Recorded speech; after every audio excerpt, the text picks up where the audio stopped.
We never discussed, John Shade and I, any of my personal misfortunes. Our close friendship was on that higher, exclusively intellectual level, where one can rest from emotional troubles, not share them. My admiration for him was for me a sort of alpine cure. I experienced a grand sense of wonder whenever I looked at him, especially in the presence of other people, inferior people.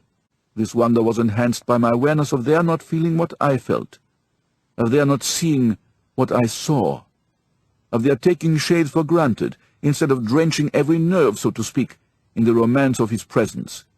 Here he is, I would say to myself, that is his head, containing a brain of a different brand than that of the synthetic jellies preserved in the skulls around him.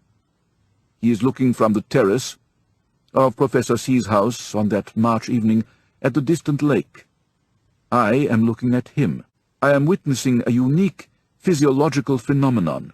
John Shade perceiving and transforming the world, taking it in, and taking it apart, recombining its elements in the very process of storing them up so as to produce at some unspecified date an organic miracle, a fusion of image and music, a line of verse.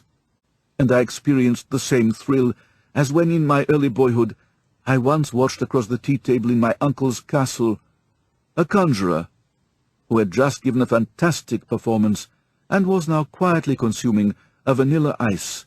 I stared at his powdered cheeks, at the magical flower in his buttonhole, where it had passed through a succession of different colors and had now become fixed as a white carnation, and especially at his marvelous, fluid-looking fingers, which could, if he chose, make his spoon dissolve into a sunbeam by twiddling it, or turn his plate into a dove by tossing it up in the air. Shade's poem is, indeed, that sudden flourish of magic. My grey-haired friend, my beloved old conjurer, put a pack of index cards into his hat and shook out a poem.